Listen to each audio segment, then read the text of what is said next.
الحمدللہ والصلاۃ والسلام علی رسول اللہ وعلی آلہ وصحبہ اجمعین، اما بعد فاعوذ باللہ من الشیطان الرجیم، بسم اللہ الرحمن الرحیم۔ رب اشرح لی صدری ویسر لی امری واحلل عقدۃ من لسانی یفقہوا قولی۔ السلام علیکم ورحمۃ اللہ وبرکاتہ۔ انشاءاللہ آج جو تفسیر کا حصہ ہم لوگوں نے چنا ہے وہ قرآن مجید کی سب سے عظیم ترین آیت ہے جس کو آیت الکرسی کہا جاتا ہے۔ نبی کریم صلی اللہ علیہ وسلم کی ایک حدیث میں آپ صلی اللہ علیہ وسلم نے اپنے ایک صحابی سے یہ سوال کر کے پوچھا کہ یا ابو منذر، مجھے یہ بتاؤ کہ قرآن مجید کی سب سے عظیم ترین آیت کون سی ہے؟ تو انہوں نے جواب میں کہا کہ اللہ اور اس کے رسول بہتر جانتے ہیں۔ پھر انہوں نے دوبارہ ان کو اس کے اوپر پرووک کیا اور کہا کہ نہیں، تم ہی جواب دو گے اس کا۔ تو پھر انہوں نے کہا کہ یہ وہ آیت ہے اللہ لا الہ الا هو الحی القیوم لا تأخذہ سنۃ ولا نوم، اور انہوں نے اس کی تلاوت کی۔ تو آپ نے ان کے سینے پر ایسے ہاتھ مارا اور کہا کہ تمہیں تمہارا علم مبارک ہو، کہ تمہارا جواب بالکل درست ہے۔ یعنی آپ نے اپنے اسٹوڈنٹ پہ ایک تو فخر محسوس کیا کہ الحمدللہ انہوں نے جواب درست دیا، اور ان کو انکریجمنٹ بھی دی۔ آیت الکرسی کی ڈیٹیل میں یا تفسیر میں جانے سے پہلے کچھ چیزیں ضروری ہیں جو کہ اس کے فضائل کے اعتبار سے ہمیں پتہ ہونی چاہیے۔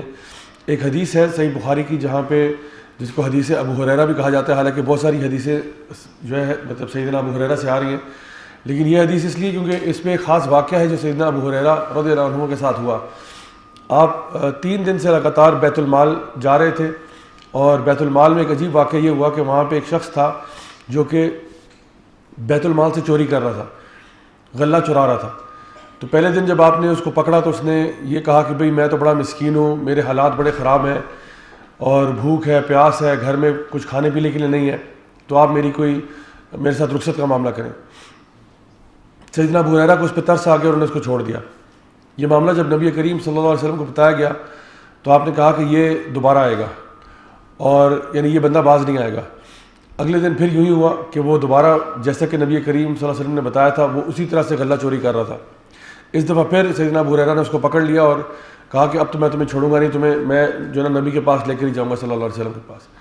تو دوبارہ اس نے منتیں کی، اور اس دفعہ پہلے سے زیادہ منتیں کی کہ مجھے معاف کر دو، میں بہت مسکین ہوں، میں بہت غریب ہوں، میں یوں۔ ایک دفعہ پھر سیدنا ابو ہریرہ چونکہ ایک نرم دل کے مالک تھے، ان کو پھر سے ترس آ گیا، آپ نے اس کو چھوڑ دیا۔ نبی کریم صلی اللہ علیہ وسلم کو جب یہ بات بتائی گئی، آپ نے کہا یہ دوبارہ آئے گا، یعنی اتنی توبہ کرنے کے بعد بھی یہ دوبارہ آئے گا۔ اور یوں ہی ہوا، تیسری رات کو پھر وہ وہاں پہ تھے، ان کو نظر آیا، اور اس دفعہ سیدنا ابو ہریرہ جو تھے وہ ڈٹ کے انہوں نے کہا بس آج تو تمہیں نہیں چھوڑتا، کیونکہ تمہیں میں نے 2 دفعہ چانس دیے، اور وہ کہتے ہیں 3 strikes and you are out، تو 2 دفعہ چانس دے دیا، اب تیسری دفعہ پھر پکڑے گئے تو تمہاری اب گارنٹی کوئی نہیں ہے۔ تو اس نے کہا کہ ٹھیک ہے، اس کو سمجھ میں آ گئی بات۔ اس نے کہا ٹھیک ہے، میں اگر آپ کو کوئی ایسی چیز سکھا دوں، آپ کے علم میں اضافہ کر دوں، کوئی ایسی چیز بتا دوں جو آپ کو پتہ نہ ہو، تو کیا آپ مجھے چھوڑ دیں گے؟ اچھا، یہ شخص سرپرائزنگلی یہ جانتا تھا کہ سیدنا ابو ہریرہ جو ہے وہ ایک اسٹوڈنٹ آف نالج ہے، ایک طالب علم ہے، اور ان کی ویکنس کیا ہے؟ علم۔ سیدنا ابو ہریرہ فرماتے ہیں ایک اور حدیث میں کہ جب باقی سارے صحابہ بزنس کیا کرتے تھے، ٹریڈ کرتے تھے، کوئی نہ کوئی ان کا روز معاش تھا، کہتے ہیں میرا کچھ بھی نہیں تھا۔ یعنی باقی سارے صحابہ جو ہیں وہ صبح میں کام میں جا رہے ہیں، شام کو نبی کے ساتھ ان کے ساتھ بیٹھ رہے ہیں، ان کی صحبت میں آ رہے ہیں، وہ ایک درس و تدریس کا سلسلہ چل رہا ہے۔ تو سیدنا ابو ہریرہ فرماتے ہیں رضی اللہ عنہ کہ میرا تو کچھ بھی نہیں تھا، میرا تو کوئی نہ بزنس تھا، نہ کوئی تجارت تھی، نہ کسی قسم کا ٹریڈ تھا، کچھ نہیں تھا۔ میں کیا کرتا، صبح سے لے کے شام تک نبی کریم صلی اللہ علیہ وسلم کا پیچھے پیچھے چلتا رہتا اور حدیثیں نوٹ کرتا رہتا، میرا بس کام یہ تھا۔ اور کبھی کبھار ایسا ہوتا کہ میں بھوک اور پیاس سے بے ہوش ہو جاتا، یعنی میرے پاس چونکہ کوئی بزنس نہیں تھا، کھانے پینے کا کوئی ذریعہ نہیں تھا، تو میں اکثر اوقات کیا ہوتا، کھانے پینے کے نہ ہونے کی وجہ سے بے ہوش ہو جاتا۔ ہم اپنا تھوڑا سا جائزہ لیں کہ ہم آخری دفعہ علم کے پیچھے کب بے ہوش ہوئے تھے؟ یعنی انسان، میں نے دیکھا وہ کچھ سٹور میں سیل لگی، اس کے پیچھے بڑے لوگ بے ہوش ہو گئے۔ سیل لگی کسی سٹور میں، وہاں پہ لوگ افراتفری کا عالم جیسا، لوگ بے ہوش ہو گئے۔ ایسے تو دیکھا ہے میں نے، کانسرٹس پہ لوگوں کو بے ہوش ہوتے ہوئے دیکھا ہے، ان کا فیوریٹ سیلیبریٹی آتا ہے، وہ شوق کے مارے بے ہوش ہو جاتے ہیں۔ لیکن کب ایسا ہوا کہ ہم علم کے حصول کے پیچھے بے ہوش ہو گئے ہو؟ تو سیدنا ابو ہریرہ فرماتے ہیں کہ میں علم کا اتنا طلبگار تھا کہ میں علم کے پیچھے پیچھے جاتا، جہاں مجھے علم ملتا میں لے لیتا۔ تو اب اس شخص کو بھی سرپرائزنگلی پتہ تھا کہ سیدنا ابو ہریرہ رضی اللہ عنہ کی ویکنس کیا ہے، وہ علم ہے۔ تو اس نے کہا کہ اگر میں تمہیں کوئی ایسی بات سکھاؤں جو تمہیں پہلے معلوم نہ ہو۔ تو سیدنا ابو ہریرہ ٹیمپٹیشن ایک دم سے ٹیمپٹ ہو گیا، انہوں نے کہا ٹھیک ہے بتاؤ۔ اس نے کہا کہ رات کو سونے سے پہلے نا آیت الکرسی کی تلاوت کر لینا، تو کیا ہوگا کہ تمہیں صبح تک شیطان ہاتھ نہیں لگا سکے گا۔ بلکہ اللہ کی طرف سے ایک حفاظت کرنے والا تمہارے بستر کے ساتھ تعینات ہو جائے گا. یعنی ایک فرشتہ جو ہے وہ تمہارے بستر کے ساتھ تعینات ہو جائے گا جو صبح تک تمہاری حفاظت کرے گا. سیدنا ابو ہریرہ نے اس کو پھر چھوڑ دیا اور یہ انفارمیشن لے کے نبی کریم صلی اللہ علیہ وسلم کے پاس جب آئے تو آپ نے فرمایا کہ تھا تو یہ جھوٹا لیکن اس مقام پہ سچ بول گیا, اور تھا یہ شیطان. یعنی یہ انسانی روپ میں ایکچولی ایک شیطان تھا. اس سے پتہ ہی چلا دو باتیں پتہ چلیں. ایک تو یہ کہ آیت الکرسی کی جو ہے نا فضیلت پتہ چل گئی کہ رات کو جو انسان پڑھے گا وہ صبح تک اللہ تعالیٰ کی حفاظت میں رہے گا. اور دوسرا ایک انٹرسٹنگ فنومینا کہ شیاطین جو ہے وہ انسان کے روپ میں بھی آ سکتے ہیں. اب آپ یہ نہ سوچے گا کہ میری فیملی میں فلاں بندہ شاید شیطان ہو. سب سے پہلے پھپھو پہ شک جاتا ہے انسان کو, کسی کو سانس پہ جا رہا ہوگا کہ نہیں وہ شاید. لیکن یہ واقعی ممکن ہے کہ شیطان جو ہے وہ انسانی روپ میں آ سکتا ہے. اور اس کی اور بھی کچھ واقعات ہیں. ایک واقعہ آج اور بھی ذکر کروں گا کہ کب شیطان انسانی روپ میں آیا. تو یہ بات ہمارے سامنے. اور پھر یہ کہ رات کو آیت الکرسی پڑھنے والے. اچھا, تو اس سے ایک چیز یہ بھی پتہ چلتی ہے کہ تیسری ایک اور بات کہ شیاطین جو ہے وہ چیزیں غائب بھی کر دیتے ہیں. یہ ویسے آج کا ٹاپک نہیں ہے کہ شیاطین اور جن کس طرح چیزیں غائب کرتے ہیں, لیکن بہرحال کبھی کبھار ایسا ہوتا ہے کہ انسان کی کوئی چیزیں غائب ہو جاتی ہیں. اور مثال کے طور پہ کوئی جولری غائب ہو گئی, پیسے غائب ہو گئے, کوئی فائلیں غائب ہو گئیں, تو ظاہری اسباب آپ ڈھونڈ لیں. یعنی یہ نہیں کہ فوراً سے جب بھی کوئی چیز غائب ہو تو سب سے پہلے جنوں کے اوپر انسان الزام دیتا ہے. نہیں, آپ اس میں سب سے پہلے تحقیق کر لیں, کیونکہ میرے ساتھ ایسے کئی کیسز آ چکے ہیں, کیونکہ ہمارا تو یہ فیلڈ ہے جہاں پہ لوگ آتے ہیں اور وہ اس طرح کے سوال پوچھتے رہتے ہیں. تو ایک انجینئرز کی فیملی تھی, مطلب اس میں سارے ایروناٹیکل انجینئرز تھے, یعنی پوری فیملی. انہوں نے اپنے داماد بھی ایروناٹیکل انجینئر ڈھونڈے اور مطلب ہر طرح سے وہ سارے انجینئر یہی تھے, ایروسپیس ٹیکنالوجی اور اس کے اندر. تو وہ میرے پاس آیا, انہوں نے کہا جی ہمارے گھر سے سامان غائب ہو رہا ہے مستقل. تو میں نے کہا جی آپ دیکھ لیں بچے ہوں گے چھپا رہے ہوں گے. یہ انہوں نے کہا نہیں, بچے چچوں کا سسٹم نہیں ہے, پچھلے 2-3 سال سے ہو رہا ہے. اور کئی نوکر فائر ہو چکے ہیں اسی بیسس پہ, کئی لوگوں کو نکال دیا, کئی میڈس کو نکال دیا. اور وہ کہتے ہیں کہ وہ الماریاں جن کو تالے لگے ہوئے ہیں اور تالے کی چابی بھی صرف میرے پاس ہے, ان الماریوں سے چیزیں غائب ہو رہی ہیں. اور تالا بھی لاک ہے, جوں کا توں ہے, تالا بھی لاک ہے, الماری بھی بند ہے. اس کے باہر جو کمرہ ہے جس کمرے میں الماری ہے اس کی چابی بھی صرف میرے پاس ہے. وہ کمرہ بھی لاک ہے. اس لاک کو کھول کے اگلے لاک کو کھول کے اندر سے گولڈ کا سیٹ غائب ہوا ہے, یا کوئی ایسے ڈاکومنٹس غائب ہوئے ہیں جو کسی کو کوئی فائدہ نہیں, وہ ہمارے اپنے ڈاکومنٹس ہیں, اس کو کسی کو کیا فائدہ ہوگا. یعنی کسی کا پاسپورٹ غائب ہونے سے کیا کسی کو فائدہ ملے گا, پاسپورٹ غائب فلاں غائب. تو کہتے ہیں جی یہ ہمارے لاکر سے چیزیں غائب ہو رہی ہیں, سمجھ نہیں آ رہا. تو پھر جب سارے ظاہری اسباب دیکھ لی تو پھر میں نے ان کو یہ بتایا کہ آپ ایک تو یہ کریں کہ جب بھی آپ کوئی چیز بند کرتے ہیں نا تو بند کرنے سے پہلے بسم اللہ پڑھ لیا کریں, کیونکہ یہ بھی نبی کریم صلی اللہ علیہ وسلم کی حدیث ہے. اور دوسرا یہ کہ آیت الکرسی پڑھ کے اس پہ پھونک بھی سکتے ہیں آپ. یعنی کوئی بھی چیز لاک کرنے سے پہلے آیت الکرسی پڑھ کے, تو یہ کیا علاج ہے, یہ والا علاج ہے. یعنی کہ آیت الکرسی کے فضائل میں سے ایک چیز ہے کہ جہاں یہ پڑھا جاتا ہے وہاں سے شیاطین بھاگتے ہیں. اور یہ آپ صلی اللہ علیہ وسلم کی حدیث بھی ہے کہ جس گھر میں بھی آیت الکرسی پڑھی جاتی ہے وہاں سے بھی شیاطین بھاگتے ہیں. اور پھر سورۃ البقرہ کے بارے میں بھی ہے جس میں یہ آیت پائی جاتی ہے کہ جس گھر میں سورۃ البقرہ کی تلاوت ہوتی ہے وہاں سے بھی شیاطین بھاگ جاتے ہیں. تو ایک تو یہ حدیث ہے صحیح بخاری کی. ایک اور حدیث ہے, امام طبرانی اس کو نقل کرتے ہیں, جس میں نبی کریم صلی اللہ علیہ وسلم نے یہ بات ارشاد فرمائی کہ جو شخص بھی فرض نماز کے بعد آیت الکرسی پڑھے گا وہ ایک فرض نماز سے دوسری فرض نماز کے بیچ میں اللہ تعالیٰ کی حفاظت میں ہوگا. یعنی کہ اللہ تعالیٰ کے حفاظت میں ہوگا وہ شخص جو کہ آیت الکرسی کی تلاوت کرے گا ہر فرض نماز کے بعد. اور دوسری حدیث جو کہ سنن النسائی میں, ابن حبان میں اور طبرانی میں آتی ہے, جہاں پہ آپ صلی اللہ علیہ وسلم نے فرمایا کہ جو شخص بھی فرض نماز کے بعد آیت الکرسی پڑھے گا اس کو جنت میں جانے سے کوئی چیز روک نہیں سکتی سوائے موت کے. یعنی اگر آپ ہر نماز کے بیچ میں, یعنی ہر نماز کے بعد آیت الکرسی پڑھ لیتے ہیں تو اگر خدا نہ خواستہ آپ کا کسی ٹائم پہ بھی اگر انتقال ہو جاتا ہے تو انشاءاللہ آپ جنتی ہو جائیں گے. اور بعض روایات میں اور بعض علماء کے اقوال میں یہ بات بھی ملتی ہے کہ کوئی ایسا شخص نہیں جو ہر نماز کے بعد آیت الکرسی پڑھتا ہو سوائے کہ وہ صالحین میں سے ہوگا. یعنی صرف یہ نیک اور اللہ کے خاص بندے اور صالحین ہیں جو ہر نماز کے بعد آیت الکرسی پڑھتے ہیں. تو کبھی اگر آپ کو جلدی ہو نا, کہ انسان کبھی ہوتا ہے نا نماز پڑھ کے فوراً بھاگتا ہے, تو برائے مہربانی آیت الکرسی ضرور پڑھ لیں. چلے وہ جو تسبیح فاطمہ ہے, سبحان اللہ, الحمدللہ, اللہ اکبر 33 مرتبہ, وہ بھی ویسے پڑھنا چاہیے, یعنی یہ بھی عادت بنا لیں. لیکن اگر بہت ہی کوئی جلدی ہو, کیونکہ آپ لوگ ڈاکٹرز ہیں, آپ کو ایمرجنسی بھی ہوتی ہے, آیت الکرسی ضرور پڑھ لیں. کیونکہ اگر آپ آیت الکرسی پڑھ لیتے ہیں ہر فرض نماز کے بعد تو کم از کم اگر کسی ٹائم پہ بھی موت آ جائے تو انشاءاللہ یہ اہل الجنہ میں سے ہے، اور دوسری بات یہ کہ یہ ویسے ہی اللہ کے حفظ و امان میں آ جاتے ہیں. تو اس لیے کوشش جو ہے کر کے یہ عادت بنا لیں کہ ہر نماز کے بعد آیت الکرسی کی تلاوت ضرور کی جائے. تو یہ تو ہے اس آیت کے فضائل، اور اس کے علاوہ بھی کچھ ہے. اس میں اعظم کا ذکر بھی آتا ہے، وہ بھی بات ہے.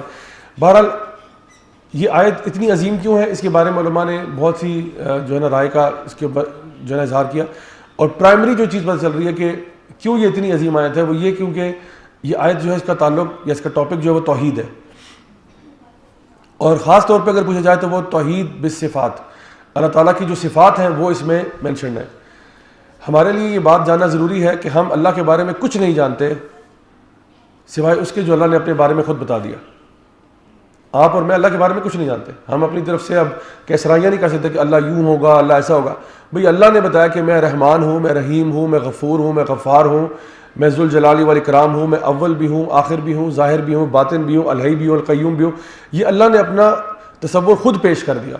تو اب ہمیں زحمت کرنے کی ضرورت نہیں کہ ہم سوچیں نہیں اللہ تو یوں ہوگا پھر اللہ ایسا ہوگا. کوئی ضرورت نہیں، اللہ تعالیٰ نے خود بتا دیا اپنا تعارف. ہمیں یہ پتہ ہے اپنی عقلی اعتبار سے کہ کوئی تو ہے جو نظام ہستی چلا رہا ہے، یہ ہمیں پتہ ہے کہ یہ چیزیں خود بخود نہیں ہو سکتی. یہ ایک لاجیکل ریشنل مائنڈ یہاں تک پہنچ جاتی ہے جس کے بارے میں اللہ تعالیٰ بھی قرآن میں کہتے ہیں کہ ہم تمہیں اپنی نشانیاں دکھائیں گے آفاق میں وفی انفسہم، حتیٰ کہ تمہیں یقین ہو جائے کہ یہ اللہ کی طرف سے حق آ چکا ہے.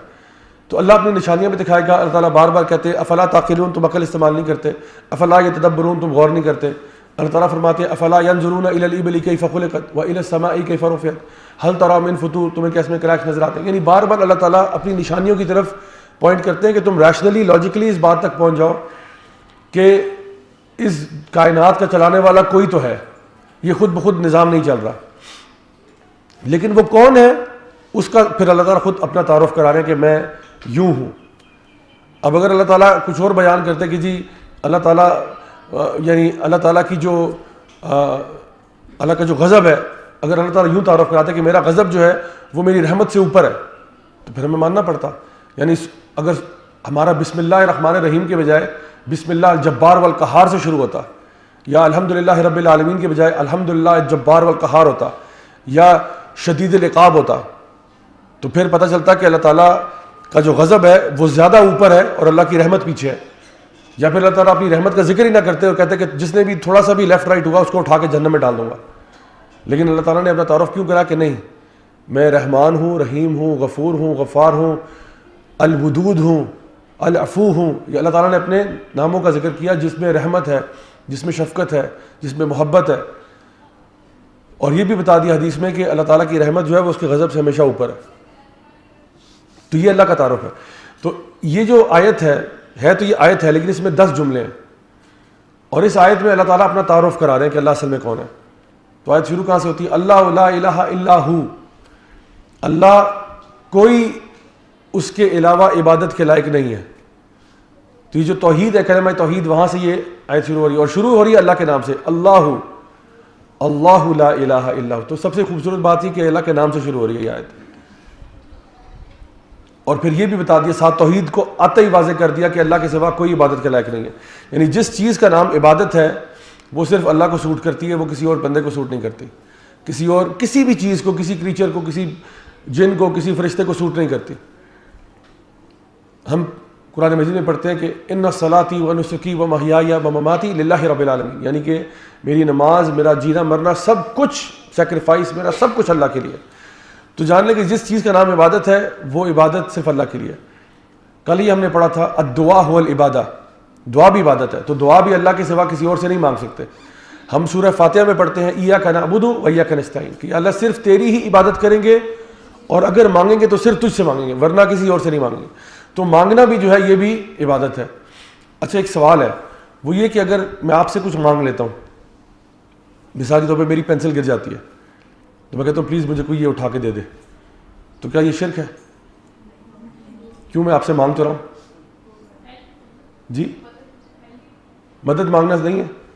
اگر میں کوئی بابا جی ہیں ان سے کہتا ہوں بابا جی مجھے اولاد عطا فرما دیں، یہ شرک ہے یا نہیں؟ اچھا تو پہلے آپ نے کہا کہ پینسل اٹھانا جو ہے وہ شرک نہیں ہے، اور یہ شرک ہے، یہ کیسے ہوئی؟ غیب سے تعلق نہیں ہے، کیپیسٹی نہیں ہے. جی جزاک اللہ خیر، صحیح. تو بات بالکل صحیح ہے. بات اصل میں یہ ہے کہ جو چیزیں تو جن کی اسباب ہمارے پاس موجود ہیں وہ تو کسی سے مانگا جا سکتا ہے. فار ایگزامپل میں کہتا ہوں پلیز اگر رمضان نہ ہوتا, میں کہتا ہوں مجھے کوئی پانی پلا دے, تو کوئی پانی لا دیتا تو ٹھیک ہے, آپ کے کیپیسٹی کے اندر آپ یہ کام کر سکتے ہیں. لیکن اولاد دینا یہ انسان کے بس کی بات نہیں ہے. کسی کی حالات خراب ہے ان کو ٹھیک کر دینا یہ انسان کے بس کی بات نہیں ہے. جو ظاہری طور پہ یہ پکڑا دو, وہ دے دو, یہ میری گاڑی کا ٹائر پنکچر ہو گیا اس کو ٹھیک کر دو, میری ہیلپ کر دو, یہ تو پاسبل ہے. لیکن یہ جو معاملات جن کا تعلق غیب سے ہے, وہ معاملات جن کا تعلق صرف اللہ کی ذات سے ہے, وہ کسی اور سے نہیں مانگے جا سکتے. تو اس لیے جب ہم کہتے ہیں کہ ایاک نعبد و ایاک نستعین, کہ تیری ہی عبادت کرتے ہیں اور تجھی سے مانگتے ہیں, تو مطلب ہے کہ وہ چیزیں جو کہ صرف اللہ کو سوٹ کرتی ہیں وہ اللہ سے مانگی جاتی ہیں, وہ کسی اور سے مانگنا جائز نہیں ہوگا. تو یہاں پہ ہم کہہ رہے ہیں کہ کوئی بھی عبادت جو ہے وہ اللہ کے علاوہ کسی کی نہیں کی جا سکتی. سجدہ ہو گیا, دعا کرنا ہو گیا, رکوع کرنا ہو گیا, یہ ساری چیزیں صرف اللہ کے لیے, اب کسی اور کے لیے نہیں ہے. آگے آئے الحی القیوم. اللہ کون ہے؟ الحی ہے, القیوم ہے. یہ دو اللہ تعالیٰ کی صفات ہیں, اللہ تعالیٰ کے نام ہے. الحی ہمیشہ زندہ رہنے والا, لا یموت, جس کو موت نہیں آتی. القیوم وہ جو کہ خود سے قائم ہے اور باقیوں کو ضرورت ہے اس کی قائم ہونے کے لیے, یعنی جو کہ انڈیپینڈنٹ ہے اور باقی سارے اس پہ ڈیپینڈنٹ ہیں. تو اللہ تعالیٰ کے دو یہ صفات ہے, الحی ہے. تو اللہ عبادت کے لائق کیوں ہے؟ کیونکہ اللہ الحی ہے اور القیوم ہے. تو اگر کوئی اور تمہیں الحی اور قیوم نظر آ رہا ہے تو اس کی عبادت کر لو. ڈھونڈو پوری کائنات میں اور کون الحی ہے, کون ایسا ہے جس کو موت نہیں آتی. اللہ تعالیٰ فرماتے ہیں کل من علیہا فان ویبقی وجہ ربک ذو الجلال والاکرام. ہر چیز فنا ہو جائے گی, ہر چیز, تمام جن انس پرندے ہر چیز نے فنا ہو جانا, صرف اللہ کی ذات رہے گی. تو اگر کوئی اور تمہیں الحی مل رہا ہے تو عبادت کر لو اس کی, لیکن اور ہے ہی کوئی نہیں. القیوم کوئی اور مل رہا ہے جو کہ کسی پہ ڈیپینڈنٹ نہیں ہے تو کر لو عبادت اس کی, لیکن ہے ہی کوئی نہیں. اللہ سبحانہ تعالیٰ عیسیٰ علیہ السلام کے بارے میں جو سب سے بڑی دلیل دیتے ہیں نا کہ عیسیٰ علیہ السلام خدا نہیں تھے, اللہ تعالیٰ کہتے ہیں کہ عیسیٰ اور اس کی ماں کھایا پیا کرتے تھے. یہ کیا بات ہوگی, کھایا پیا کرتے, کھاتے تو ہم سارے. کھانے پینے کا مطلب پتہ کیا ہے؟ کھانے پینے کا مطلب یہ ہے کہ وہ ڈیپینڈنٹ ہے کسی چیز پہ, وہ اپنی سسٹیننس کے لیے کسی خوراک پہ ڈیپینڈنٹ ہے.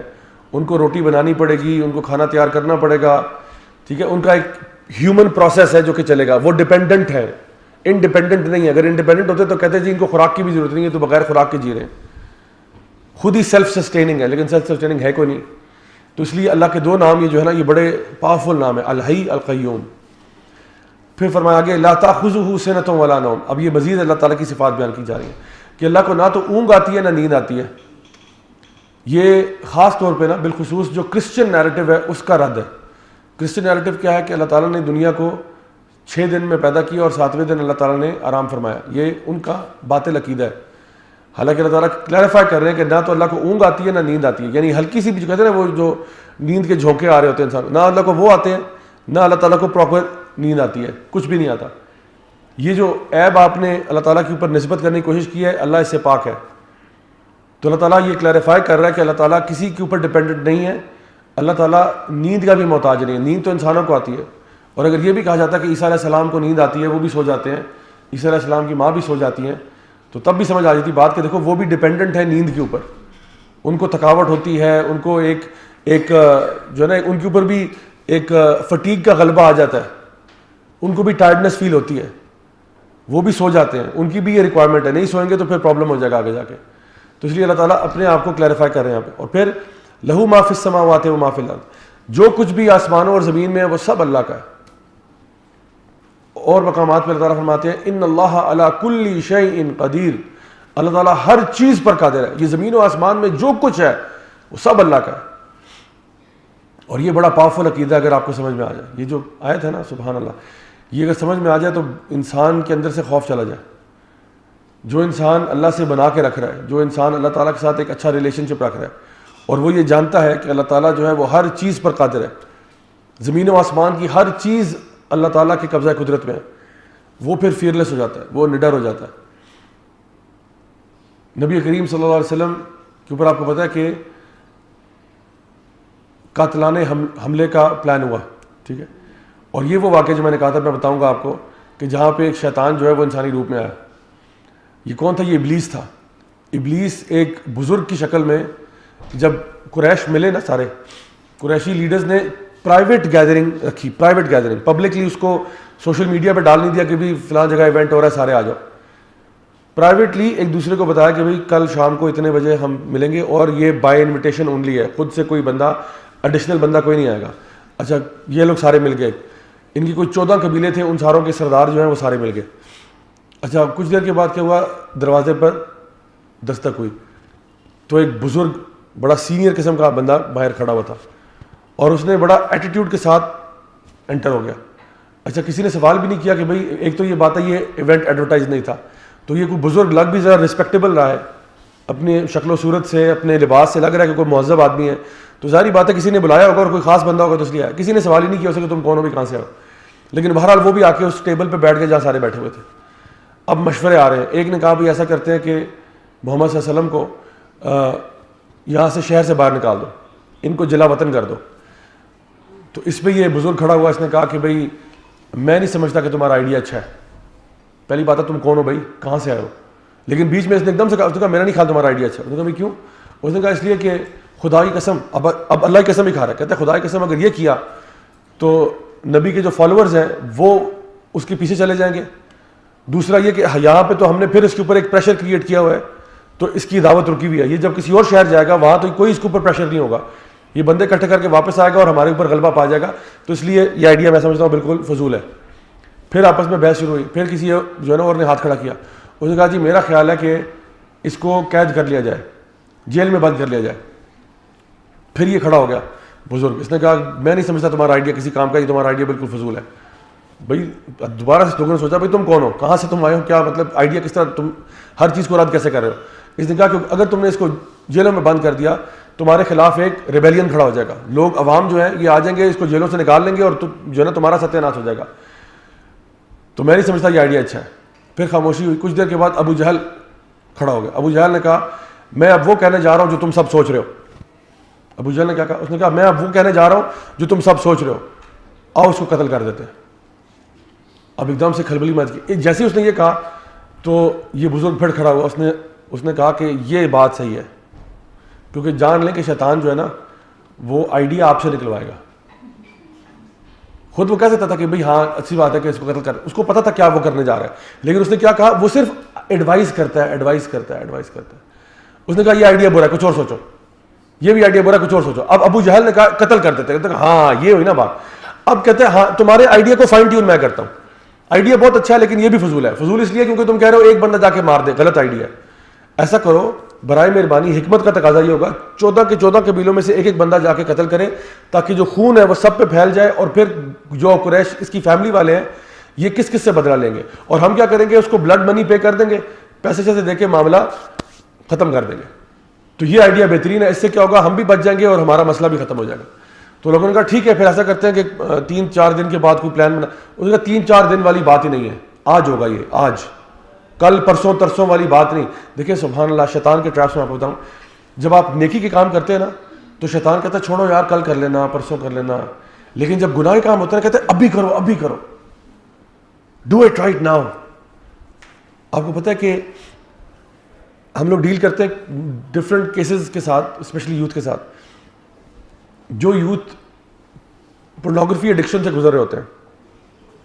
ان کو ہم ایک ٹیکنیک بتاتے ہیں, وہ یہ کہ اگر ایک بندے کو فیل ہو رہا ہو نا کہ جی میں نے ابھی جا کے یعنی I need to watch this content right now, میں کہتا ہوں یار تم شیطان والی گیم کھیلو, تم کو خدا کی قسم ابھی نہیں کروں گا, کل کر لوں گا, آئی سوئر ابھی نہیں کروں گا, کل کر لوں گا.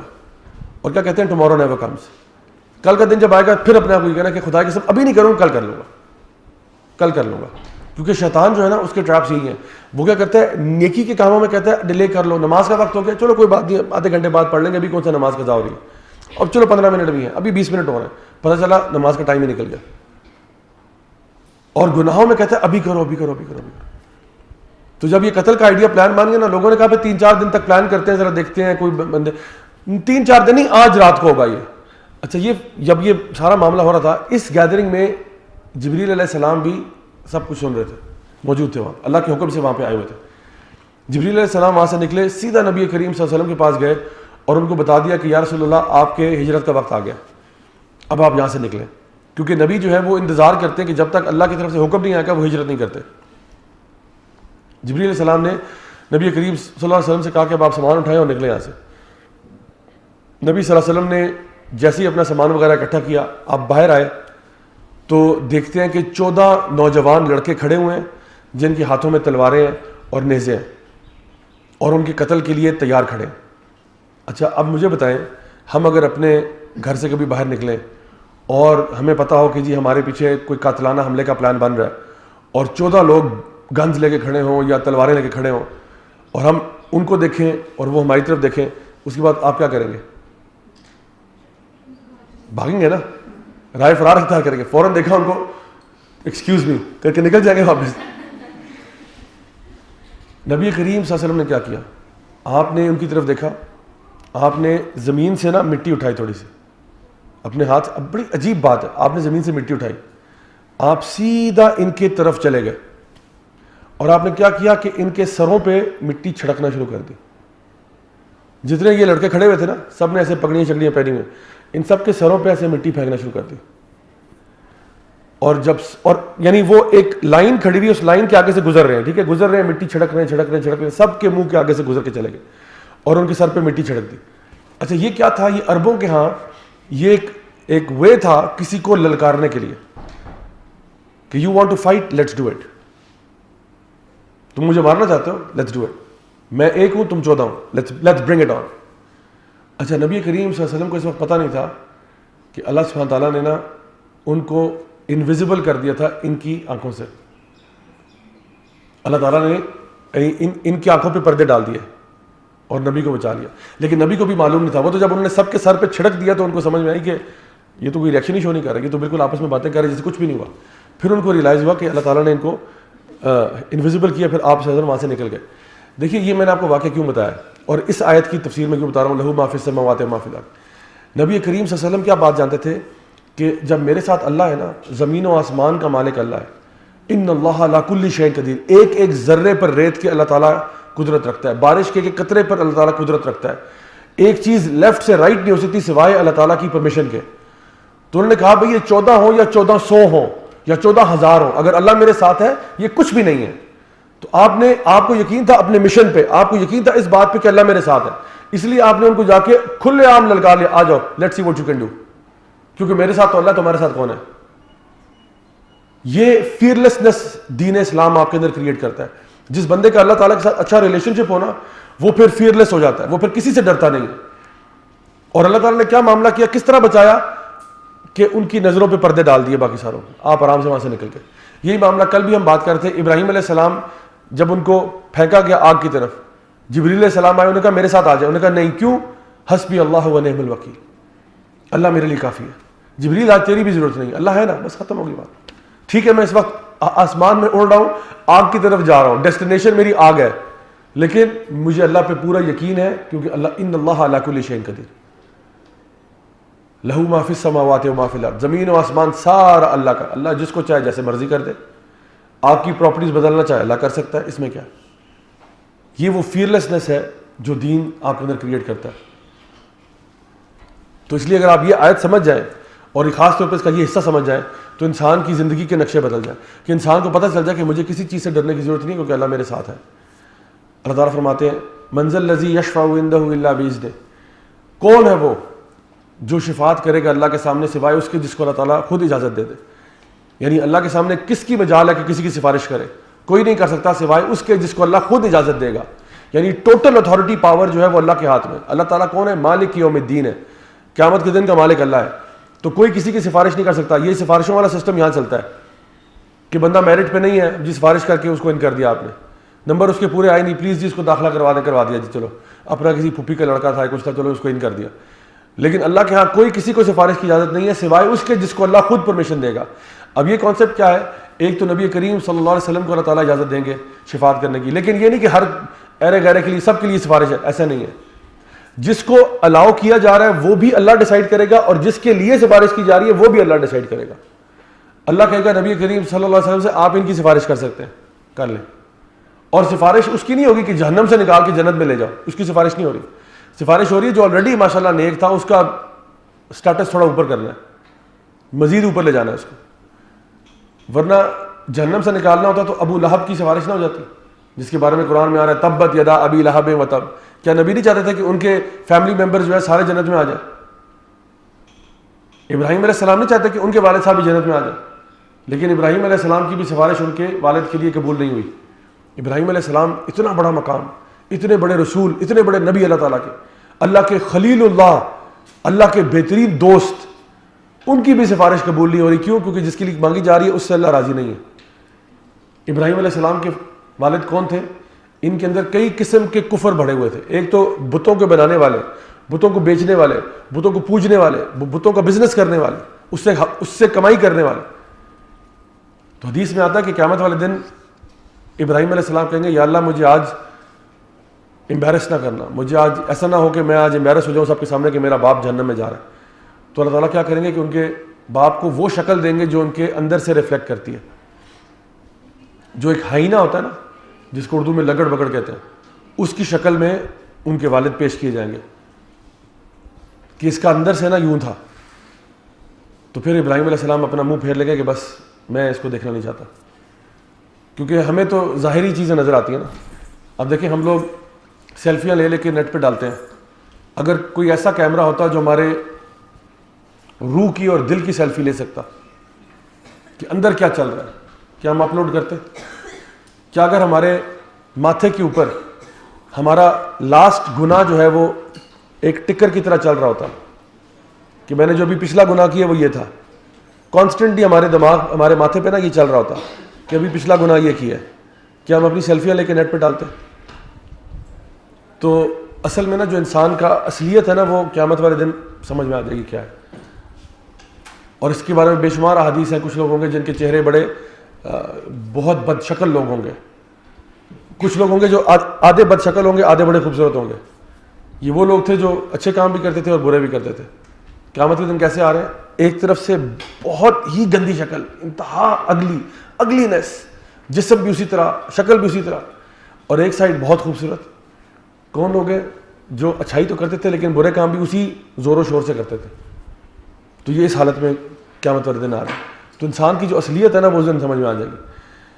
تو سفارش کسی کی نہیں چلے گی سوائے اس کی جس کو اللہ اجازت دے گا. پھر اللہ تعالیٰ مومنین میں سے بھی کچھ کو شفاعت کا حق دے گا کہ مومنین جو اچھے اللہ کے بندے ہیں ان کو کہے گا کہ تم یہ جہنم سے جس کو باہر نکالنا چاہتے ہو، نیک بندوں میں سے جن کے اندر توحید تھی ان کو باہر نکال لو، جن کے اندر بھی رائی برابر ایمان تھا ان کو باہر نکال لو. تو ان کو بھی ٹیمپریرلی اجازت دی جائے گی کہ ان لوگوں کو باہر نکالا جائے. تو اس قسم کے لوگ ہیں جن کے اندر یعنی جو توحید پرست تھے، جو شرک نہیں کرتے تھے وغیرہ وغیرہ، ان کو نکالنے کے لیے کچھ نہ کچھ سسٹم ہوگا اور وہ اللہ تعالیٰ ہی اجازت دے گا. ہم نہیں کہہ سکتے کہ جی فلاں بندہ تو لازمی اس کی شفاعت ہو جائے گی، ایسے نہیں ہم کہہ سکتے. یہ اللہ تعالیٰ کے اوپر ہے، جس کو چاہے گا اجازت دے گا. آگے آتا ہے یعلم ما بین ایدیہم وما خلفہم، اللہ جانتا ہے جو کچھ ان کے پیچھے ہے اور جو کچھ ان کے سامنے ہے. یہ پیچھے اور سامنے کیا کچھ ہے اللہ تعالیٰ جانتا ہے بہت اچھی طرح. جو کچھ اعمال آپ کر چکے ہیں، جو کچھ آپ کرنے جا رہے ہیں اور آپ کا انجام کیا ہوگا، یہ سب اللہ جانتا ہے. Allah knows the past, the present and the future. اللہ کے لیے کوئی بھی چیز چھپی ہوئی نہیں ہے. اللہ کا علم مکمل ہے. اللہ العلیم ہے، الحکیم ہے. اللہ سب جاننے والا ہے. اور یہ جو جملہ اس آیت میں آ رہا ہے یہ اتنا پاورفل اس لیے ہے کیونکہ جو بندہ یہ سمجھ جائے بات نا کہ اللہ بہتر جانتا ہے جو کچھ میں نے پیچھے کیا اور جو کچھ میں آگے کروں گا اور جو کچھ آگے ہونے جا رہا ہے، تو وہ اللہ تعالیٰ کے فیصلوں پر راضی ہو جاتا ہے. کیونکہ اس کو پتہ ہوتا ہے کہ جو کچھ بھی ہوگا میری زندگی میں وہ اللہ تعالیٰ میرے لیے بہتر کرے گا. ہو سکتا ہے کہ اس چیز کی حکمت مجھے سمجھ نہ آئے لیکن اللہ بہتر جانتا ہے. اور ایسے کئی واقعات ہیں ہماری زندگی میں ہوتے ہیں، ہمیں نہیں سمجھ میں آتا کہ یا اللہ میرے ساتھ ایسا کیوں ہوا، مجھے اس ڈیفیکلٹی سے کیوں گزرنا پڑا، لیکن اللہ بہتر جانتا ہے کہ اس ڈیفیکلٹی سے ہمیں فائدہ کتنا ہوا. تو کوئی بھی مصیبت آپ کی زندگی میں ہو، کوئی بھی پریشانی ہو، جان لو کہ اس میں سے کوئی نہ کوئی خیر ضرور نکلے گی. آپ کو شاید آج سمجھ میں نہیں آ رہا لیکن کل سمجھ میں آ جائے، پرسوں آ جائے، سال بعد آ جائے، 10 سال بعد آ جائے، سمجھ ضرور آئے گا. میرے اپنے ساتھ ایسے واقعات ہوئے. چھوٹا سا واقعہ شیئر کرتا ہوں. میں نے نا اپنے دور جاہلیت میں جو میرے جے ڈیز ہے جب میں دین پہ نہیں تھا، تو اس ٹائم پہ میں بڑی کوشش کی کہ میرا داخلہ جو ہے نا وہ جی آئی کے میں ہو جائے. تو اپلائی کیا، بڑی محنت کی، اور آپ یقین کریں I was always a good student. تو میں نے بڑی محنت کی، خوب تیاریاں کی، اور پہلی دفعہ زندگی میں نے نماز اور دعا کا سہارا لیا. ویسے تو کبھی اللہ تعالیٰ سے کوئی ویسے وہ رابطہ نہیں تھا، لیکن جی آئی کے انٹرنس ٹیسٹ سے پہلے میں نے خوب رابطہ کیا اور گڑ گڑا کے دعا کی کہ اللہ بس تو مجھے نا جی آئی کے میں کر دے، پھر میں انشاءاللہ تیرا ولی بن جاؤں گا. بڑی محنت کی تھی. اچھا کیا ہوا, جے کے کا ٹیسٹ دیا, فیل, کوئی داخلہ نہیں ہوا. بڑا افسوس ہوا, اور آپ یقین کریں میں بڑا ناراض ہوا اللہ تعالیٰ سے. یعنی میں پتہ نہیں تھا دین کے بارے میں اللہ سے بہت ناراض ہوا کہ اللہ مطلب اگر تو اس مسکین کو جے کے میں داخلہ دیتا تو تیرے کائنات میں کون سی کوئی مطلب کمی آ جانی تھی. یا اللہ اتنی بڑی تیری کائنات ہے, اتنے زیادہ وہاں معاملات ہیں, میں اگر ایک غریب آدمی داخلہ ہو جاتا تو کیا اس میں مسئلہ تھا. نہیں سمجھ میں آ کہ کیوں مطلب میرا داخلہ کیوں نہیں ہوا.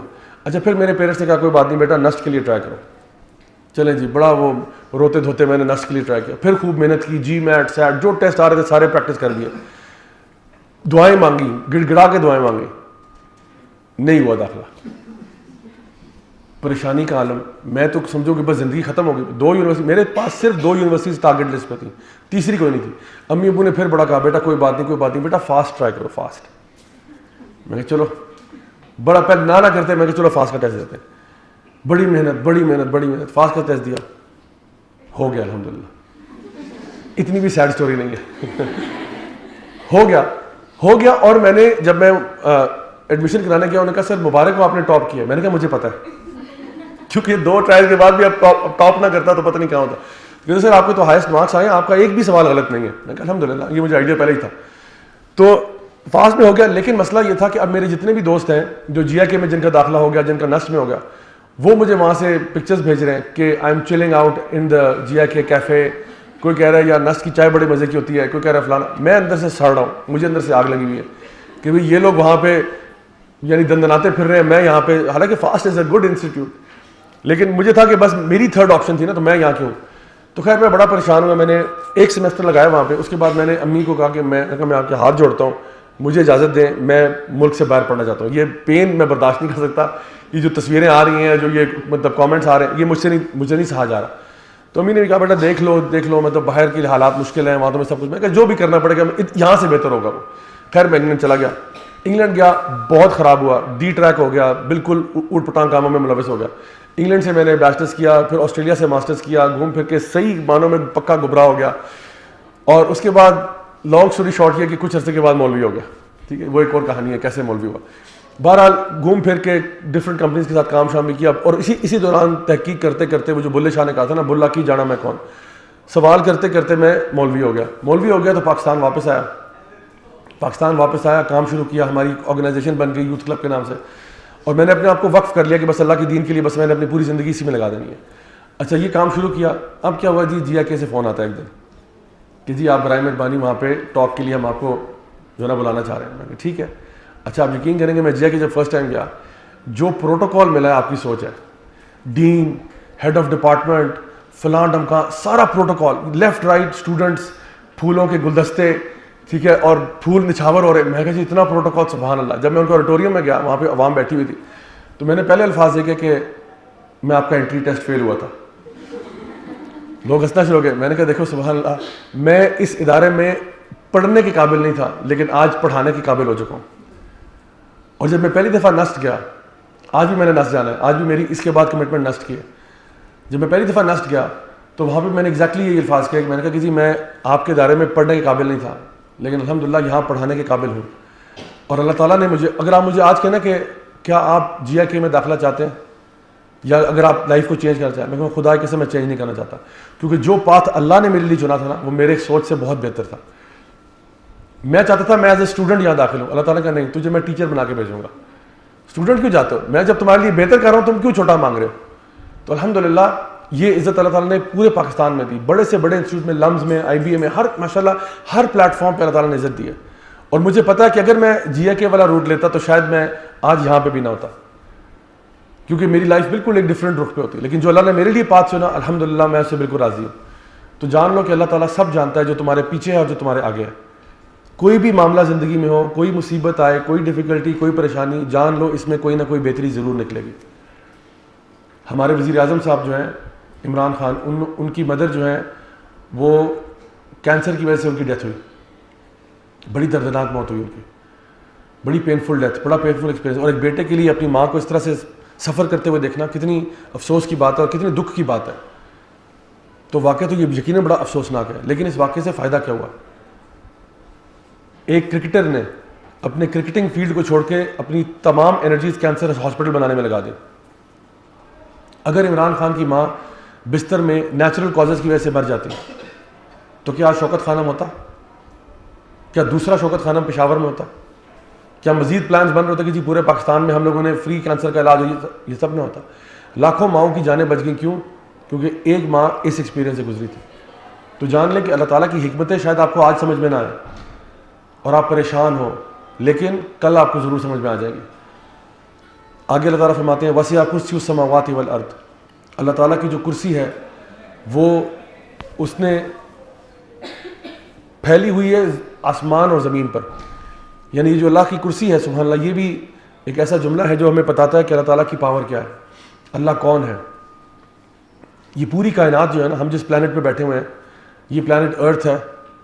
یہ ارتھ جو ہے نا, یہ یونیورس کے مقابلے میں اگر دیکھا جائے تو ایک اسپیک کے برابر بھی نہیں ہے, ایک نقطے کے برابر بھی نہیں ہے. یعنی پورے پاکستان کے اندر اگر ایک نقطہ لگایا جائے, پورے پاکستان میں ایک نقطہ لگایا جائے, تو یہ حیثیت بھی نہیں ہے زمین کی یونیورس کے مقابلے میں. یونیورس اس سے بھی وسیع ہے. اب دیکھیں, اگر میں یہاں پہ اس ٹیبل پہ ایک ڈاٹ لگاتا ہوں, اس ڈاٹ کی کیا حیثیت ہوگی compare to the whole map of Pakistan. یہ میں بتا رہا ہوں, یہ میں نے چھوٹی اگزامپل دی ہے. یونیورس اس سے زیادہ بڑی ہے. یہ جو ارتھ ہے نا, اس ارتھ جیسی, ارتھ کے ساتھ سب سے بڑی باڈی جو ہمیں نظر آ رہی ہے وہ سن ہے. سن اتنا بڑا ہے کہ اس میں 1 ملین ارتھس پوری آ سکتی ہیں. 1 million planet earths can fit inside the sun. اور سن چھوٹا سٹار ہے, اس کو بولتے ہیں yellow dwarf. Yellow because of the colour and dwarf because of the size. سورج جیسے اور ستارے اتنے بڑے ہیں کہ جس میں 1 ملین سورج پورے آ سکتے ہیں. اور اس طرح کے کتنے سٹارز ہیں ہماری گیلیکسی میں, ملکی وے میں 300 بلین.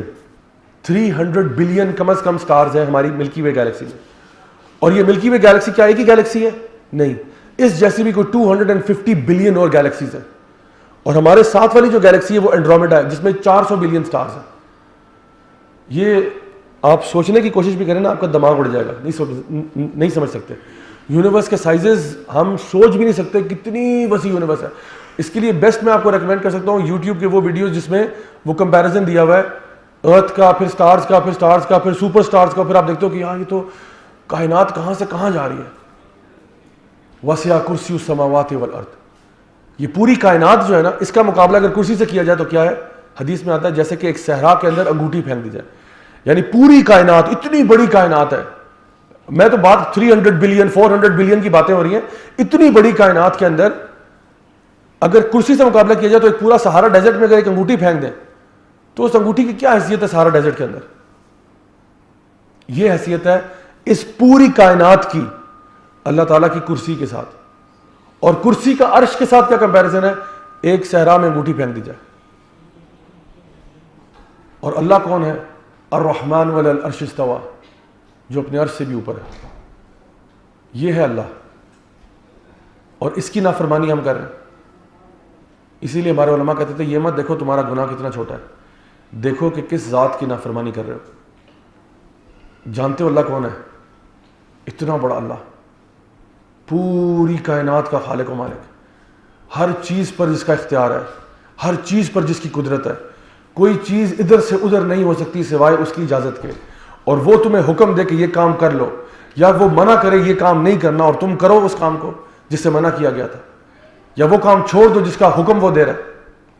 تم جانتے ہو اللہ کون ہے؟ یہ اللہ کا تعارف ہے. اور جس دن انسان کو یہ بات سمجھ میں آ جائے نا کہ اللہ تعالیٰ کون ہے, اس دن یقین کریں انسان گناہوں سے بچنا شروع کر دیتا ہے. آپ کو پتہ ہے کہ گناہ کرنے کی ایک بہت بڑی وجہ کیا ہے؟ کہ لوگوں کو اللہ کا تعارف ہی نہیں ہوا. لوگ جانتے ہی نہیں کہ اللہ کون ہے. جس دن تم اللہ کو پہچاننا شروع کر دو نا, اس دن حالات بدل جائیں. فوج کے اندر رینکس ہوتے ہیں نا ڈفرینٹ. آپ کے پاس ایک لیوٹیننٹ ہے یا لیفٹیننٹ جسے کہتے ہیں, لیوٹیننٹ ہے, کیپٹن ہے, میجر ہے, کرنل ہے, بریگیڈیئر ہے, جنرل ہے, بیچ میں کچھ اور رینکس بھی ہیں. بہرحال یہ میجر رینکس ہیں. تو اگر بریگیڈیئر صاحب حکم دیں کیپٹن صاحب کو کہ جی کیپٹن صاحب ساتھ والے آفس میں جنرل صاحب بیٹھے ہیں ان کو یہ فائل دیں, کیپٹن صاحب جواب دیں کہ بریگیڈیئر صاحب بات آپ کی ٹھیک ہے لیکن میرا موڈ نہیں ہو رہا, آپ خود چلے جائیں. تو کیا ہوگا جناب ان کا جناب ہوگا کورٹ مارشل. اور جب وہ ٹرائل ہوگا اور وہ پوچھے گا جج کہ بھئی آپ نے کیوں نافرمانی کی, وہ کہہ سکتے ہیں کیپٹن صاحب کہ بھئی میں نے کون سا میدان جنگ میں آرڈر ریفیوز کیا ہے, یہ تو چھوٹا سا آرڈر تھا فائل لے جانے کا, بریگیڈیئر صاحب جوان آدمی خود لے جا سکتے ہیں, اس میں کیا سی بات ہے؟ تو کہے گا یہ بات نہیں ہے کہ آرڈر کیا تھا, جب بات یہ تم نے ایک سپیریئر آفیسر کی نافرمانی کی ہے. تو بریگیڈیئر صاحب بھی ہماری طرح انسان ہے, ہم بھی انسان ہیں. تو انسان کا حکم نہ ماننے سے جو آپ سے سپیریئر ہے, بندہ کورٹ مارشل ہو رہا ہے, تو جو رب کائنات ہے اور رحمان علی العرش استوى, اس کی نافرمانی کر کے آپ کو لگتا ہے کہ کچھ نہیں ہوگا. مسجد سے آواز آ رہی ہے حی علی الصلاۃ حی علی الفلاح, آؤ نماز کی طرف, آؤ کامیابی کی طرف. ہم کہتے ہیں یا اللہ تیری بات ٹھیک ہے, میرا موڈ نہیں ہو رہا, میں نہیں نماز پڑھنا چاہتا. سبحان اللہ, یہ کیسے ہو گیا؟ تو جب بھی انسان کوئی گناہ کرتا ہے نا, اس کے پیچھے بہت بڑی وجہ پتہ کیا ہے؟ وہ اللہ کو جانتا ہی نہیں. اللہ کو جانتا ہوتا یہ نہ کرتا. اسی لیے یہ صورتیں جو ہیں, یہ آیتیں جو ہیں, یہ کیا کرتی ہیں؟ اللہ سے تعارف کراتی ہیں آپ کو. سورہ اخلاص اتنی عظیم سورہ کیوں ہے؟ اللہ کا تعارف کرا رہی ہے. آیت الکرسی اتنی عظیم کیوں ہے؟ اللہ کا تعارف کرا رہی ہے کہ جان جاؤ اللہ کون ہے. جو اللہ کو جان جائے گا الحمدللہ وہ اپنے آپ کو گناہوں سے بچائے گا. اللہ تعالیٰ آگے فرماتے ہیں وَلَا يَئُودُهُ حِفْظُهُمَا وَهُوَ الْعَلِيُّ الْعَظِيمُ, اور اللہ تعالیٰ کو ان کی حفاظت کرنے میں, ان کی نگرانی کرنے میں, ان کو سنبھالنے میں, ان کو مینٹین کرنے میں کوئی تھکاوٹ, کوئی فٹیگ محسوس نہیں ہوتی. یہ مت سمجھنا کہ اتنی بڑی کائنات ہے تو یقیناً اللہ تعالیٰ نعوذ باللہ ثم نعوذ باللہ تھک جاتے ہوں گے یا ان کے اوپر کوئی پریشانی. کچھ بھی نہیں آتی اللہ کے اوپر. اللہ کو کوئی پریشانی نہیں ہے, اللہ کو کوئی ٹینشن نہیں ہے پوری زمین و آسمان کا نظام چلانے میں. اللہ کا سسٹم ایسا ہے کہ بس چل رہا ہے. اور اللہ تعالیٰ کے لیے کیا ہے؟ کن فیکون ہے. کوئی بھی چیز پیدا کرنی, اللہ کا بدیع السماوات والارض, اللہ تعالیٰ چاہے تو کسی چیز کو نہ ہوتے ہوئے بھی کریٹ کر سکتا ہے. یہ اللہ کی پاور اور مائٹ ہے. This is the absolute power and might of Allah سبحانہ و تعالیٰ. وہ جو چاہے کر سکتا ہے. وہ چاہے پوری انسانیت کو اٹھا کے جہنم کی آگ میں ڈال دے, کوئی چوٹ چرا بھی نہیں کر سکتا آگے سے. اللہ کچھ کرنا چاہے وہ کر سکتا ہے. ہمارا کیا اختیار ہے؟ ہمارا رائی برابر بھی اختیار نہیں ہے. تو جب ہم یہ آیات پڑھتے ہیں نا تو ہمیں پتہ چلتا ہے کہ اللہ تعالیٰ کی شان کیا. اور یہ جو غرور اور تکبر ہے نا, اسی لیے انسان کو سوٹ نہیں کرتا. یہ صرف کس کو سوٹ کرتا ہے؟ اللہ کو سوٹ کرتا ہے. وہ جو کہ اللہ فی السماء, وہ جو آسمانوں سے بھی اوپر ہے, یہ اس کو سوٹ کرتا ہے. ہمیں سوٹ نہیں کرتا کہ انسان یہاں پہ زمین پہ کھڑا خواہ مخواہ متکبر ہو رہا ہے, خواہ مخواہ جو ہے نا غرور میں آ رہا ہے کہ نہیں جی میں نہیں مانتا, میں نہیں سمجھتا. ہمیں سوٹ ہی نہیں کرتا یہ بات. جس کو سوٹ کرتا ہے وہ صرف اللہ. اسی لیے حدیث میں آتا ہے کہ یہ جو تکبر ہے نا, یہ اللہ کی چادر ہے, اور کسی نے اس کو اوڑھنے کی کوشش کی اللہ تعالیٰ اسے چھین لے گا اور اس کو برباد کر کے رکھ دے گا. اور اسی لیے حدیث میں آتا ہے کہ جس میں رائی برابر بھی تکبر ہوگا نا, وہ جنت میں نہیں جا سکتا. اپنے آپ کو ہمبل کرو, ایروگنس کو مارو. انسان جو ہے نا وہ خواہ مخواہ کانفیڈنس لے کے بیٹھا ہوا ہے. ایک جوک یاد آ رہا ہے. ایک چوہا تھا, اس نے ایک شیرنی کے ہاں پرپوزل بھیج دیا. ایک چوہے نے شیرنی کے ہاں پرپوزل بھیج دیا رشتے کے لیے. تو شیرنی کے والدین شیرنی کے پاس گئے, انہوں نے کہا بیٹا تمہارے لیے رشتہ آیا. وہ بڑی خوش ہوئی کہ ماشاءاللہ رشتہ میرے لیے آیا. انہوں نے کہا جی. انہوں نے کہا کہاں سے آیا جی رشتہ؟ انہوں نے کہا یہ چوہے کی طرف سے آیا. تو وہ بجائے خوش ہونے کے وہ غصے میں آ گئی. اس نے کہا چوہے کی طرف سے؟ بلائیں اس کو ذرا. چوہا سامنے آیا مسکینوں کی طرح. انہوں نے کہا چوہے, نہ تمہاری شکل, نہ تمہارا قد, نہ تمہاری کوئی فیملی بیک گراؤنڈ, نہ تمہارا کوئی سوشل سٹیٹس, تم میرے لیے پروپوزل بھیج دو. تمہاری مجال کیسے ہوئی مجھے پروپوز کرنے کی؟ تمہاری ہمت کیسے ہوئی؟ تمہاری 2 ٹکے کی حیثیت نہیں ہے, تم نے مجھے پروپوز کیسے کیا؟ کہتے ہیں آپ سارے کام چھوڑیں, آپ کانفیڈنس چیک کریں. کانفیڈنس. انسان بھی ایسا ہی ہے. انسان کیا کر رہا ہے؟ حیثیت 2 ٹکے کی نہیں ہے لیکن کانفیڈنس بڑھائے جی. اللہ سبحانہ تعالیٰ نے قرآن مجید میں انسان کو بار بار اس کی جگہ پہ ڈالتے ہیں. اللہ تعالیٰ کہتے ہیں, یعنی اللہ تعالیٰ بار بار جو ہے قرآن میں کہتے ہیں کہ اللہ تعالیٰ نے من ای شیء خلق من نطفۃ خلقہ فقدر. بھائی تمہاری حیثیت کیا ہے؟ تم آئے کہاں سے ہو؟ تم تو ایک نطفے سے پیدا کیے گئے اور تم ایسے ہی پھنے خواہ بن رہے ہو. تم ایسے غرور اور تکبر سے تم چلتے ہو زمین پہ جیسے زمین توڑ دو گے, جیسے پہاڑ تمہارے قدموں کے نیچے آ جائیں گے. تمہارا ایٹیٹیوڈ کہاں سے آ گیا اتنا زیادہ؟ How did you become so متکبر؟ تم مطلب یقیناً تمہاری حیثیت وہ چوہے والی بھی نہیں ہے, اور تم ایٹیٹیوڈ ایسا شو کر رہے ہو جیسے کہ تم پوری کائنات کے مالک ہو. اور ایسے لوگ جو ایسے سائنسدان جو کہ آج بیٹھ کے یہ باتیں کر رہے ہیں کہ نہیں جی نہیں ہم نے دیکھا ہے جی سائنٹفک, ہم نہیں مانتے اللہ کو. یعنی اگر انسان اپنی اوقات کو جان جائے نا تو اس کو سمجھ آ جائے کہ میرے چھوٹا منہ بڑی بات, میرے لیے یہ بات سوٹیبل ہی نہیں ہے کہ میں ایسی بات کو سوچوں بھی کہ میں کیا ہوں. نہ میں آیا اپنی مرضی سے, نہ جانا میں نے اپنی مرضی سے, نہ میرا اختیار تھا اپنے چہرے کے اوپر کہ میں اپنا چہرہ کنٹرول کرتا. تمہاری حیثیت کیا ہے؟ تم نہ اپنے جسم پہ جو تو ہے کوئی تمہیں اختیار تھا, نہ تم نے اپنے ماں باپ خود چوز کیے, نہ تم نے اپنا قبیلہ خود چوز کیا، نہ تم نے اپنا رنگ اور نسل خود چوز کیا، کچھ بھی تم نے چوز نہیں کیا، اور پھر بھی فن خواہ بنے ہوئے. تم اگر مینٹلی ڈسیبلڈ پیدا ہوتے کیا کر لیتے؟ تمہاری اگر 2 ٹانگیں نہ ہوتی تم کیا کر لیتے؟ تمہیں اگر کوئی کسی قسم کی ڈیفارمیٹی ہوتی تم کیا کر لیتے؟ اور پھر بھی متکبر ہو. حیرت کی بات ہے نا. انسان یعنی کیا کہہ سکتا ہے کہ جو انسان جس کی اوریجن کہاں سے ہے اور وہ اتنا غرور والا کیسے ہو گیا؟ تو اللہ تعالیٰ فرماتے ہیں کہ یہ پوری کائنات جو اللہ تعالیٰ کی ہے، اللہ تعالیٰ کو اس میں اس کی حفاظت کرنے میں بھی کوئی مسئلہ نہیں ہے. تمہارے لیے یہ بہت بڑا مسئلہ ہوگا، اللہ کے لیے کوئی مسئلہ نہیں ہے. وَهُوَ الْعَلِيُّ الْعَظِيمُ. اور اللہ تعالیٰ کے 2 صفات اور کا ذکر ہو گیا آخر میں. العلیٰ ہے اللہ، سب سے بلند و بالا، سب سے اونچا مقام، اور عظیم ہے، قدرت والا، طاقت والا، اتھارٹی والا، عظمت والا، یہ اللہ ہے. اور یہ دونوں جو اللہ کی صفات ہیں، جب ہم رکوع میں جاتے ہیں ہم کیا کہتے ہیں؟ سبحان ربی العظیم، سبحان ربی العظیم، ٹھیک ہے. اور جب ہم سجدے میں جاتے ہیں ہم کہتے ہیں سبحان ربی الاعلیٰ. یعنی سب سے لوسٹ پوزیشن پہ جب ہم جھکتے ہیں نا تو ہم اللہ کو سب سے اوپر والے نام سے پکارتے ہیں کہ ہم سب سے یہ عبادت کی چوٹی کیوں ہے؟ سجدہ جو ہے یہ عبادت کی چوٹی کیوں ہے؟ کیونکہ آپ اپنے آپ کو اس سے نیچے، یعنی سر لگانے سے نیچے آپ زمین میں جا نہیں سکتے. اس سے زیادہ نیچا انسان اپنے آپ کو نہیں کر سکتا. ہیوملٹی کی انتہا ہے یہ کہ اپنا سر بھی ماتھا بھی زمین سے لگا دینا اور کیا کہنا؟ سبحان ربی الاعلیٰ، سبحان ربی الاعلیٰ. اللہ سب سے بڑا. یہ ہماری سبمیشن کی نا اعلیٰ مثال ہے. تو انشاءاللہ میں دعا کرتا ہوں کہ جو بھی آج کہا سنا گیا اللہ تعالیٰ اس پر عمل کرنے کی توفیق عطا فرمائے. اللہ تعالیٰ ہمیں صحیح معنوں میں اپنی معرفت نصیب فرمائے کہ ہم اللہ تعالیٰ کو جان جائیں کہ اللہ کون ہے. میں دعا کرتا ہوں کہ اللہ تعالیٰ ہمیشہ ہمیں شرک سے دور رکھے، ہمیں ایمان پر ہمارا خاتمہ ہو، اور انشاءاللہ اللہ تعالیٰ ہمیں اپنے فیورٹس میں شامل کر لے، اپنے انبیاء، صدیقین، شہداء، صالحین میں، اور سب کو انشاءاللہ جنت الفردوس میں اعلیٰ مقام نصیب فرمائے. ربنا آتنا فی الدنیا حسنہ وفی الآخرۃ حسنہ وقنا عذاب النار. سبحانک اللہم وبحمدک، اشہد ان لا الہ الا انت، استغفرک واتوب الیک. جزاکم اللہ خیرا، والسلام علیکم ورحمۃ اللہ وبرکاتہ.